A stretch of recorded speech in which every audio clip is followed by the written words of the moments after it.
I've assembled you all here today because I have a very important assignment that's been given up to us.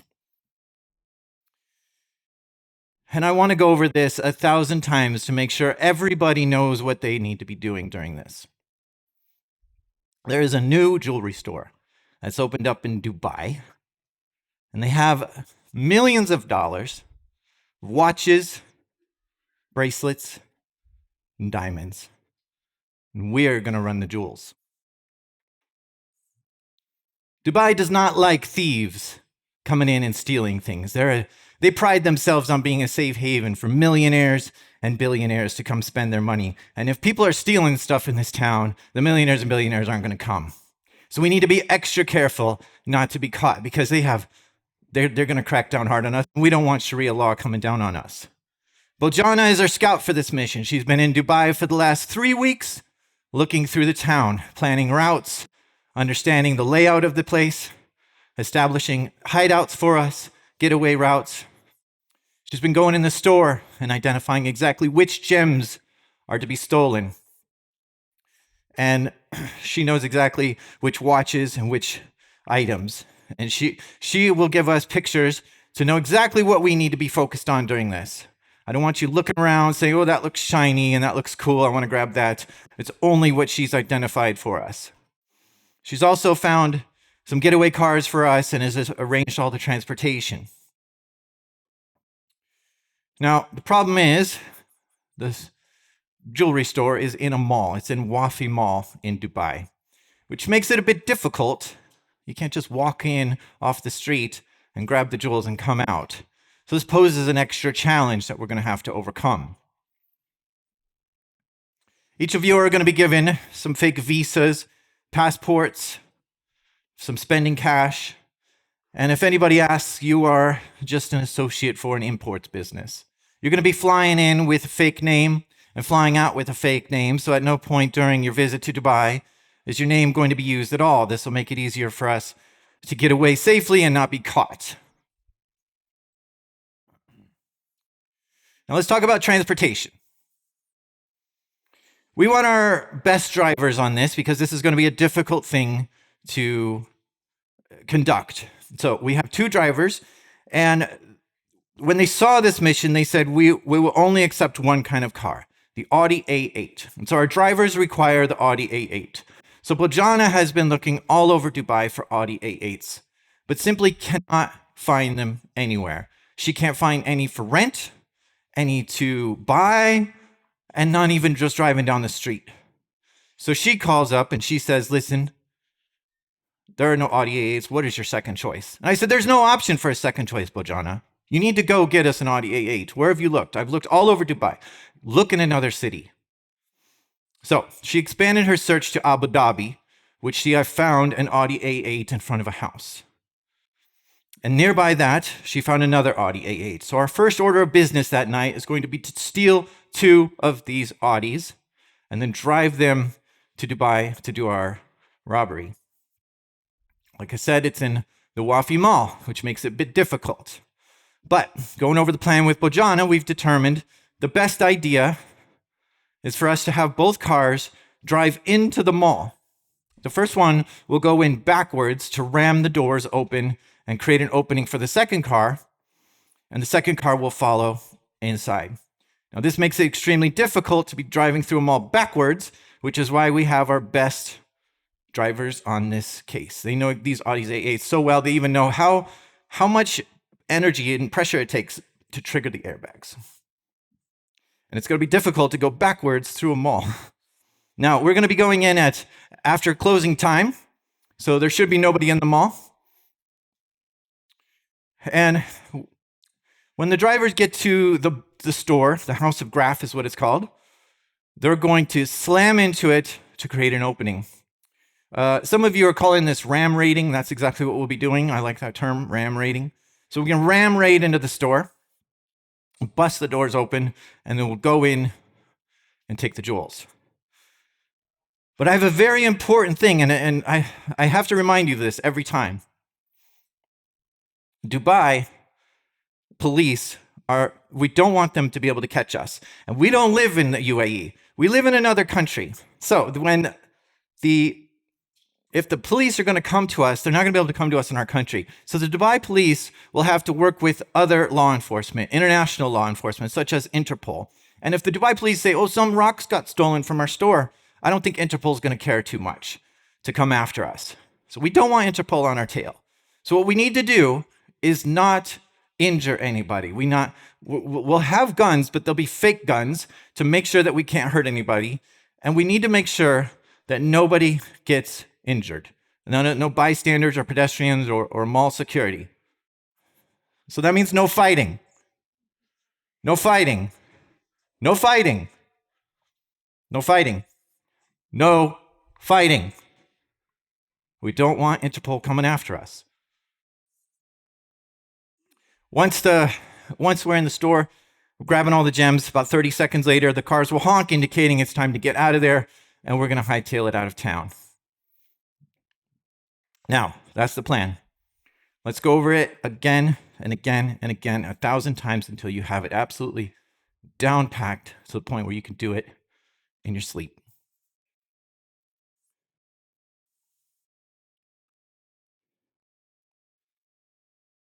April 15th, 2007. 4 men are seen in front of a house stealing an Audi A8 in a residential zone. They're very professional in their conduct. They triggered the security alarm. They don't flinch at all. They're able to get in the car, no problem, disable the security, disable the thing, climb in.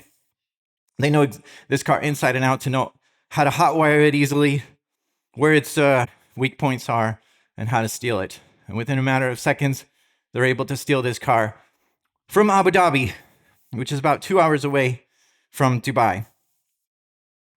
And that's one of the cars. And the other car they take from a few blocks away. And so now they have their 2 getaway cars, and they're on their way. It takes them about an hour and a half to get there, and they arrive at the Wafi Mall. No, they go in at night on a Sunday after it's closed, 9:45 p.m. First car comes busting in through the door, right backwards as it's supposed to. The second car comes squealing in through the pristine floors and the air-conditioned room. The one jumps out, and the driver continues to smash right into the front of the house of Graf, creating quite an opening, disturbing the front entrance quite a bit. The next guy comes in, and what he does next is unbelievable.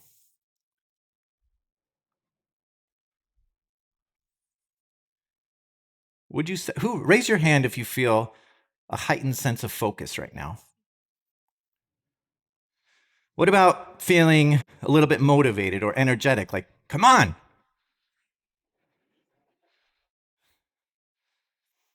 You're feeling that because you're under the effects of dopamine. Dopamine is a neurochemical that's triggered in your brain. It can be triggered many different ways, but one way to trigger it is through storytelling, building suspense, and hitting a cliffhanger.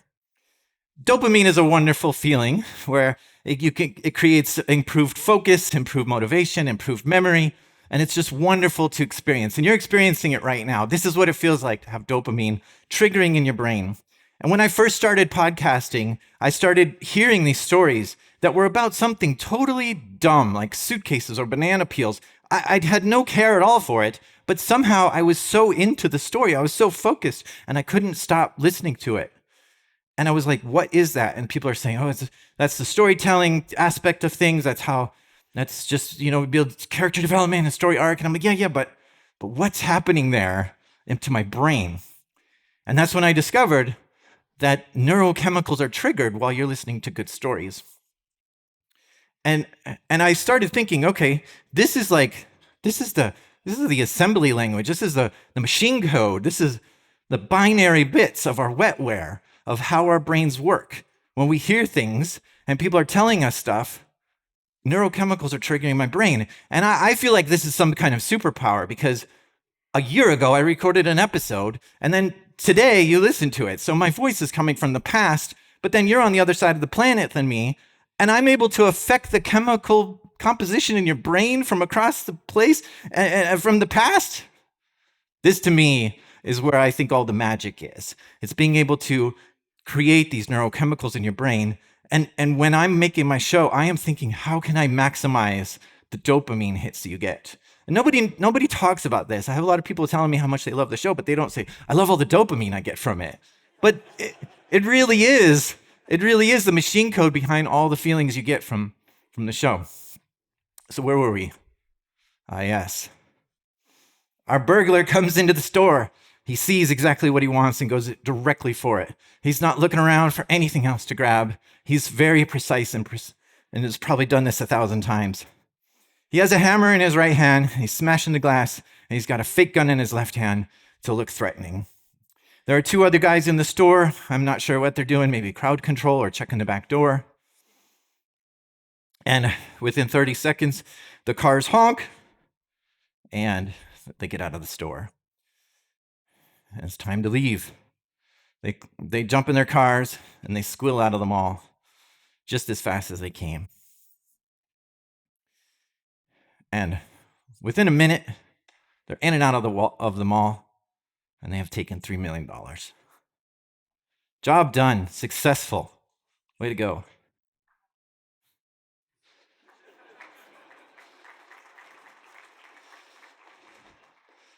After that, it's chaos in the mall. It was closing time, but people were coming from all over saying, wait, what? The mall got busted into? I got to see this. And so it looks like some people are walking out with parts of the store. The store got smashed pretty bad. You can see there from the cameras. And I don't know where security went. They must have said, no way, I'm not getting involved with this. But here's some of the gems that got stolen from the place. Dubai police are pretty upset about this. Like I said, they don't like thieves, right? So they're like, we will catch these guys no matter what. I promise you that. So they start putting the police all over town, trying to find clues wherever they can. And the problem is they're not having any luck. The guys were wearing masks. They had stolen cars. They left no evidence whatsoever of the robbery. And so someone reported a tip and said, hey, I see an abandoned car at the edge of town. You might want to check this out. So the police are like, okay, we're on it. So they go there. Now, coming to this conference, I wanted to have all these cool visuals for you. So I grabbed all this stuff. But as I was researching, looking for cool videos, I found this one that's a Dubai Wafi Mall robbery Lego version. And so I've got to play this one for you. 2 cars come into the mall. They start shooting the place up. Now, that's an inconsistency. That is not actually what happened. They take off out of there. They grab the jewels. They go through town. They get to the edge of town, and they switch cars here. But before switching cars to get into a new getaway, they set fire to the car that they did the robbery with. Now, that part is true, but there's another inconsistency here. There were 2 cars that they robbed the store with. And then they did switch to a getaway car, and they did set this car on fire. So the black one got totally charred, but the white one didn't. What happened there? Well, when they look inside the car, they see incendiary devices. They did try to set this car on fire, but when they closed the doors, the oxygen got eaten up and it suffocated the flames. So they didn't practice setting that car on fire 1,000 times to get it perfect. So the white car had tons of DNA evidence. The black car was totally toast. This was great. The Dubai police were like, I told you we'd find these guys. We've got all the evidence now, and we're going to bring them to justice, and we're going to get those gems back. But the problem is, this case was way above their head. They had no idea how to process this.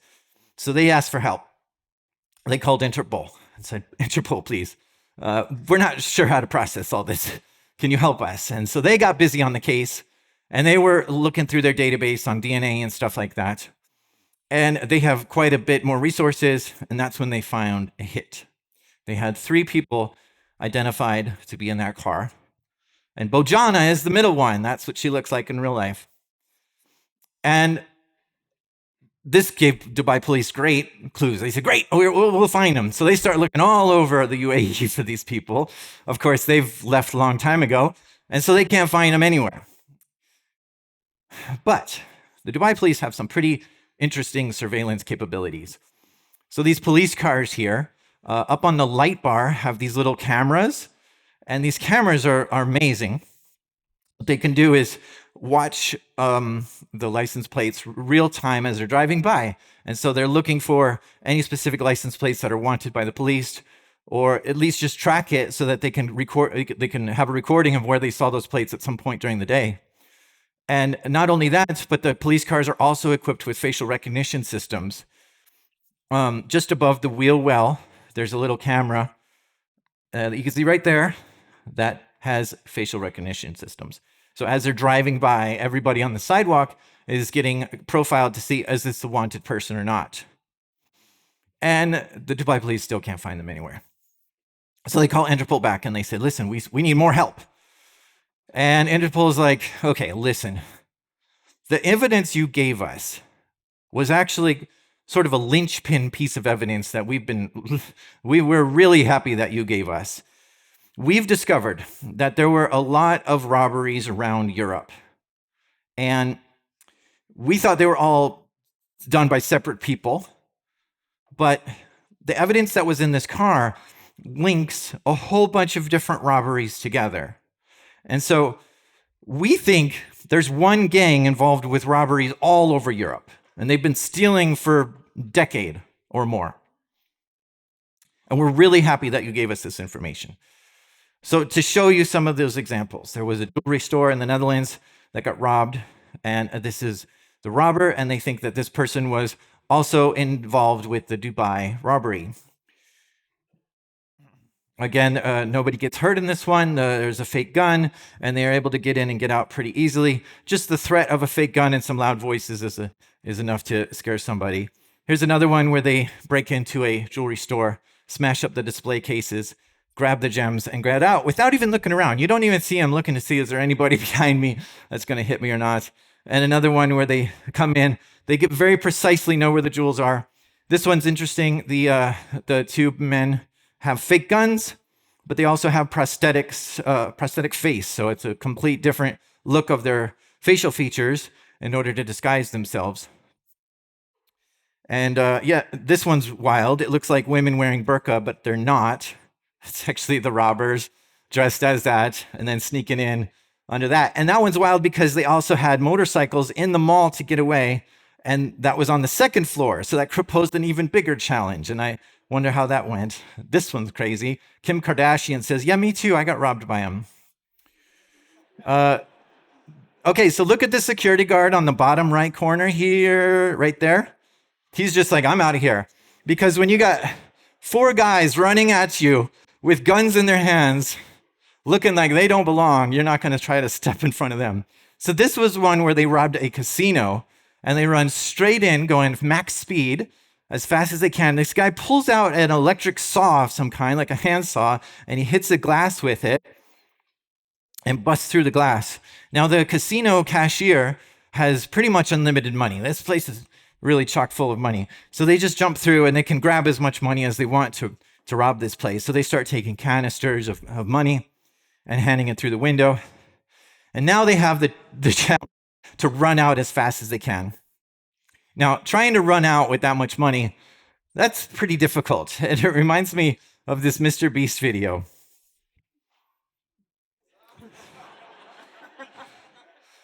Like, theoretically, how much money could you run off with? And he tops out at around $100,000. So I'm not sure how much those thieves actually got away with, because this is an interesting case study.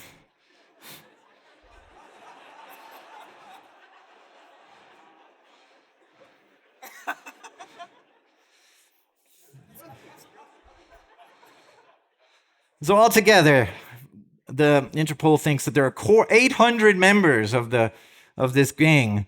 They stole $500 million over the course of 20 years. In 370 different robberies over 35 countries.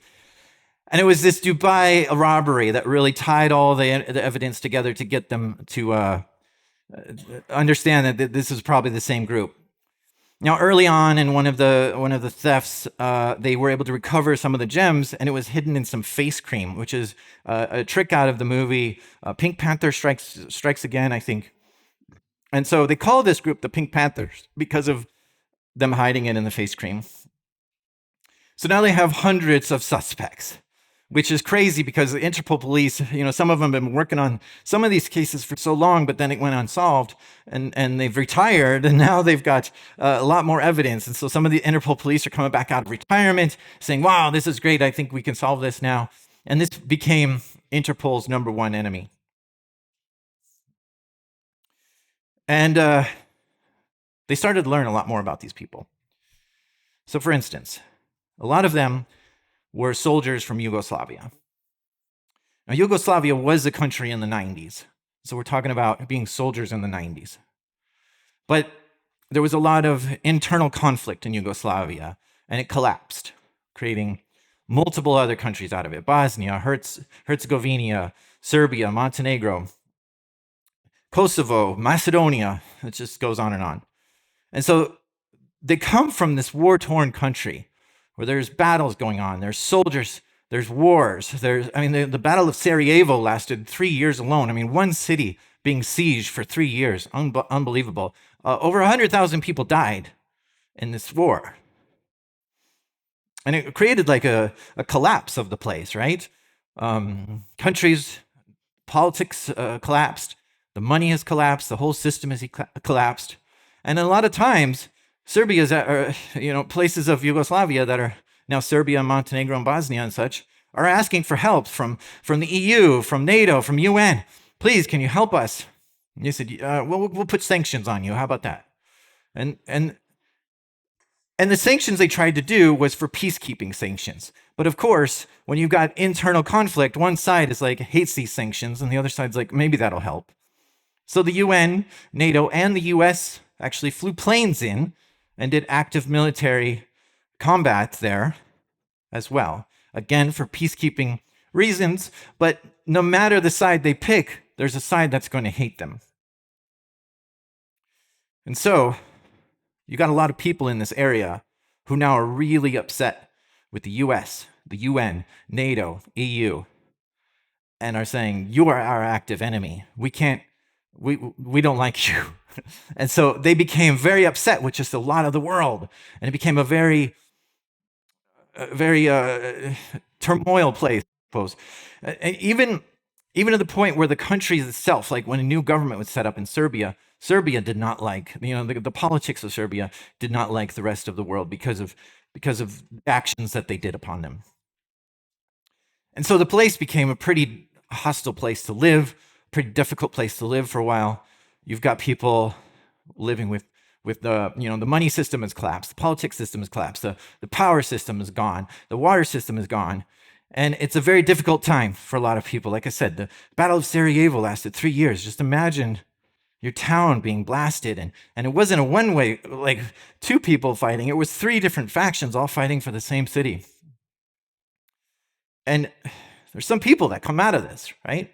Where they're like, listen, I've killed people in my town to keep them out of my town in order to survive. I've done some pretty brutal things to just keep my family safe. And things aren't looking good. So if I go steal some gems from some of those people I hate, from the billionaires of the world, they might not care so much. But it'll be the world to me. It'll be I'll let my family live. My daughter doesn't have food. My wife doesn't have a good place to sleep. But stealing from some of those people who did us wrong can actually give that to us. And so this is where some of them came out of, with that kind of attitude. And like I said, the country of, I believe, Serbia and Montenegro also did not like the EU. And so if Interpol is looking for them and saying, hey, we need you to arrest these people, Serbia is just like, yeah, we're not helping you at all. Get out of here. And so it was a real good place for them to hide out. And this is where the Pink Panthers sprung out of. Now, raise your hand if you're feeling a little bit more generous right now. Like, maybe it wasn't so bad that they stole those diamonds or something like that. Well, you might be feeling more generous because you're under the effects of oxytocin. It's a neurochemical that's triggered in your brain when you feel empathy towards someone else, when you understand their position in the world, and you're a little sad for them, or you think that you might want to help them. And that gives you the feeling of being more generous and trusting and bonding. And again, this is something that I think is a wonderful chemical. I think oxytocin is probably my favorite chemical. Sometimes I get large doses of it, and I just don't care about the rest of the world anymore. I just want to be in this space forever. And so I love giving it to you if I can. And the way I can do it is by giving this character development, building your understanding of who these people are, to get yourself in their shoes, to get that empathy, to understand where they're coming from, and maybe even cheer on for the bad guy a little bit. Say, go for it. Steal more diamonds. And that's a weird thing to have, to cheer on for the bad guys, but I always find it to be a very interesting thing. Where were we? Yes. So the Dubai police have all this extra information, right? And this leads them to their getaway car. They found the car that they switched in the desert to get away with. And they were able to locate the getaway car and examine it. And inside the getaway car were some jewels from the heist. And so they were able to recover some of the jewels from the car to get back to the store. Now, from the evidence and those jewels in this car, I mean, they have a car now. They could replay the car, or they could look through their surveillance footage, because Dubai has a lot of surveillance footage, to see where did that car go, who got in and out, and that sort of thing. And that led them to an individual who was coming in and out of that car of the day of the robbery. And so with an individual, now they can track the individual through the surveillance system of Dubai. They can see where he walked, who he met with, what stores he went to, and understand exactly what he was up to. And at some point, he makes a phone call. And this gave Dubai police a really interesting idea. When did that phone call start? When did that end? And where did he make that phone call? And Dubai has a pretty robust surveillance system to be able to identify at least the metadata of the phone calls going on, and was able to look at the records and see, yes, we think we've identified who it is based on the phone number, or at least they understand the phone number, just looking through the call records of the city. And with that, they're able to see, well, who else has he called? What other people has he reached out to? Who else has he messaged and chatted with? Now, he was out of the country, so they couldn't catch him. But they found that he was communicating with another person who was still in the country. And they followed him around for a little bit to make sure it was him. And once they found where his apartment is and they found him, they were able to arrest him. And they said, we know you're the jewel thief. Can you show us where the jewels are? And he said, okay. So he's this guy here in the black and white shirt, and the police are looking for it. I guess he told them, look behind the dishwasher or washing machine, and there is where the bags of jewels were. Now, what's interesting is it looks like he's got quite a bit more jewels than what they were looking for. They were probably looking for not this much. So this was like, wait a minute, we thought you were a different jewel thief. So I don't know if he actually had jewels from this robbery or not, but they recovered quite a bit, and it was in 2 different hiding spots in this apartment. And so there's another one under the sink here, which then it's just an endless amount of jewels this guy was carrying. And yeah, he's I believe he was from Serbia as well. So they were able to recover quite a bit of jewels. And it made us learn a little bit more about their operation. So before doing any sort of activity, the Pink Panthers wait for a sponsor. A sponsor has to be there before anything happens. And what the sponsor does is it pays for their flight, it pays for their spending cash, it pays for the rental cars, whatever needs to be done. But they also pay for 3 different apartments. And the first apartment is when they arrive, where they're going to set up, rest for the night, whatever. And then when they're going to bug out the next day. And then the third apartment is where the jewels get stashed. And I believe this guy was just the jewel holder for after they get stolen in town or whatever, go to him, he'll hold it. until somebody can come collect it. So it's kind of an asynchronous thing. The robbers don't go back to Serbia with it. And so I think he was holding it for a lot of different robberies, and that's why he had so much. Now, typically what happens is that the sponsor will eventually get the jewels back in his possession, and he'll then pay out the people who did the robbery, and then the jewels go to Antwerp in Brussels, where there's a big jewelry business, and a lot of diamonds are sold there. Bojana never got caught for this. She's still on the loose. I suspect she's probably in Montenegro.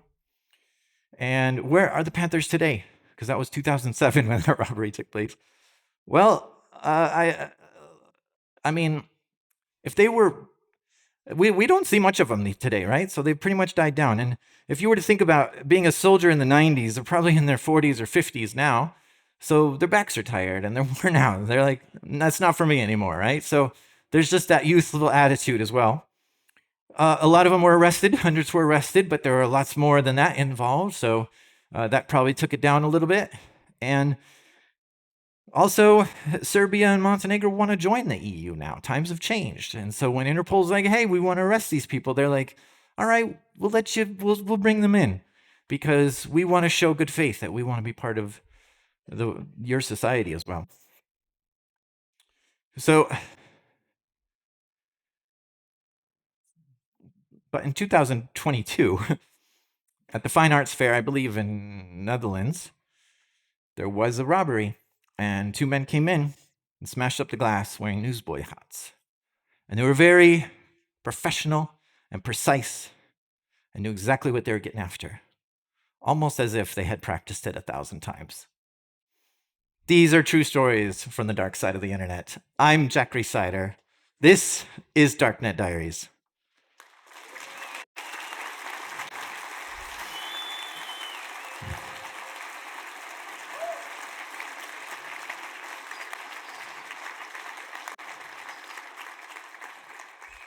So come in visiting your beautiful town. I decided to check out the temple. I mean, look at it. It's gorgeous. You can't skip this.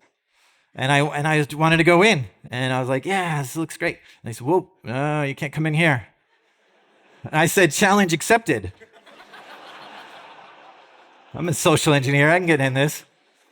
So I go around the side, wiggling doors, and nothing's opening. I go around the back. I see a bishop coming out. I'm like, hey, can you hold that door real quick? He's like, no. What do you need? I said, I want to know about the secret rooms in here, you know? He's like, what do you know about the secret rooms? I'm like, I know about the secret rooms. I want to know more about it, though. He's like, okay, I'll tell you about the secret rooms, but you promise not to tell anybody. I said, what do you think? I'm going to get on stage and tell 1,000 people? So I'm about to expose the secrets of the temple. So he says, all right. I'll tell you the names of the secret rooms. Thousands of people have come in here. They have no idea these other rooms exist. I said, really? That's the stuff I want to know about. He said, okay. One's called the janitor's closet and the other's the air conditioning room.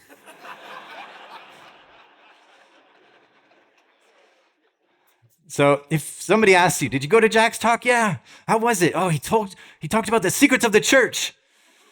But don't tell him what I told you.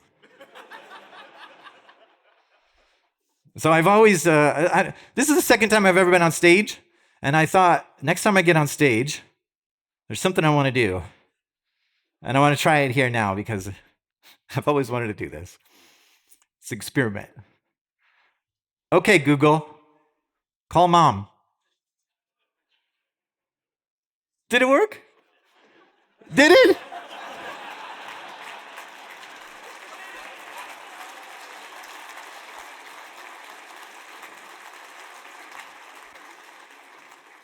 Are you feeling more relaxed right now, creative? If so, you're under the effects of endorphins.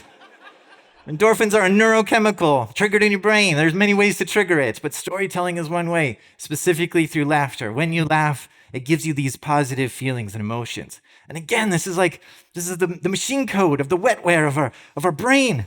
And I love this. I love getting so precise with exactly how the chemicals are triggered in our brain and where they happen and how you get them and stuff like that. And I think this is a wonderful thing to give to people, to give these positive feelings. and these emotions. A lot of people ask me, how do I choose my story? How do I make this? And now you're starting to understand where I'm looking for, right? If I'm trying to make this assembly language of chemicals in your brain, I can do that by looking for stories with a lot of conflict or tension or suspense, but also building that character, like giving you a character that you bond with or connect with or are cheering for or whatever, can give you all kinds of stuff. Throwing in funny bits. How many people listened to the dubstep episode? And what's the one takeaway you got from that? Has nothing to do with dolphins. But throwing that in makes you remember the funny bits and stuff like that. And I love that. That's hilarious to me. And then that resolution can also bring a lot of serotonin into your brain as well. Now, the way I do this, the way I build the show, is I have two big building blocks, anecdote and question. And I'll give you an example. An anecdote is, I was laying in bed, I heard a sound, I got up, I walked to the door, I opened the door. So that's the anecdote, right? It has this feeling of moving forward. You want to know what's next in the anecdote. We're going somewhere. And then the questions are the stuff that you're asking. What was the noise? Why is he going slow? What happened when he opened the door? And so I'm giving you this story that has this momentum going forward, but I'm also raising all these questions as it goes. And then, of course, I'd like to answer as many of the questions that get raised so that you feel that good resolution. So you could use storytelling yourself. A lot of red teamers use storytelling. I've seen a lady once do a red team pen test, a physical pen test, where she wore like a pregnancy suit and she had her arms full, and everyone was just opening the doors for her and letting her right in the office, right? And it's because she was giving that empathy. She was using storytelling without even telling any words, which creates that trusting and that bonding kind of experience. So red teamers have it. They probably use it a lot. I mean, you could use storytelling to win court cases, right? It's rare that the situation is black and white. Did you break the law? Yes or no? We have judges that decide the case. We have victims that decide whether or not they were even a victim. And we have the jury that decides on this sort of thing. And we're all humans. And these humans get manipulated by storytelling. Budget approvals and management approvals. I mean, if you tell your manager, listen, we need more money to check to see if the doors are secure, they're going to be like, I just used the door. It is secure. Duh. But then if you tell them, listen, see that office across the street? It got broken into last night and millions of dollars got stolen. And the reason why is because their door was just off a little bit and somebody was able to pull the latch open, and this allowed the thieves to come in, and they might be going out of business because of this. Now your manager is going to be like, well, how are our doors? Did anybody check ours? And so it's the same message that you're trying to get to them, but you're putting it into a different context. I find it fascinating that storytelling can create value of things. Like I've gone into an art store where I was like, that is a garbage piece of art. That looks horrible. And I see somebody coming in and buying it for $50 and leaving. And then another person tried to buy it again. And I'm like, why are people trying to buy this dumb looking thing? And somebody told me, well, that elephant over there is who painted it. And I'm like, wow, the art didn't change, but the story of the art changed. And that increased its value quite a bit. I personally love using storytelling to do training. And that's another thing I hide into the stories is what can I teach you? What's the lesson here? And it might be a technical lesson. It might be a philosophical lesson or something. But I love giving you this information. I love teaching. It's probably my favorite thing. And so if I can use storytelling to weave in lessons for you to learn and take away from, I think that's a beautiful thing. And that's the way I like to learn as well. So the takeaways from this talk. Storytelling triggers chemical reactions in your brain. You all experienced it today. You saw what it was like. And I want you to try to notice those feelings in other contexts. When you're feeling a heightened sense of focus or more creative, what triggered that? And try to get into that understanding more to see that kind of a wetware and how it works sort of thing. Get a little bit more close into it. And we make decisions based on the emotions that we're experiencing. And some of you might be like, no, I'm a stoic. I only use rational decision making. I don't use emotional decision making. Oh yeah, then I bet that's not true, because what brought you to a relationship? right? A relationship, you're only there because you love that person. You really have a lot of feelings for them, right? And so we do a lot of things based on emotion. We do a lot of our decision making based on the emotions. Another thing is like, I think we've all got the memo that we should work out and eat healthy, but maybe we don't. And so it's not like a rational thought is like, I'm not going to work out because it's rationally better for me. We know we should. And so what gets us to the gym, what gets us to eat better, it might be based on fear because our dad died from a heart attack or something like that, right? And so there's something else that triggers us to do a lot of the stuff we do. And if you recognize that storytelling or certain things can trigger chemicals in your brain, and then you know those chemicals affect your emotions, and then you know you base your decisions based on your emotions, you start to get a better understanding of yourself. And storytelling is a very powerful tool for persuasion and teaching. Like I said earlier, I'm Jack Rhysider. You can find me at all the socials. I'm everywhere. I like to be online. And I want to meet all of you. So if you want to meet me too, I'm going to go up to the 3rd floor on the balcony right now and hang out there for the next 2 hours. So I have a gift for you. Stickers is one thing, but I've brought even more. So if you want stickers and other stuff, come let's hang out. I'm on the 3rd floor for the next 2 hours. Thank you very much.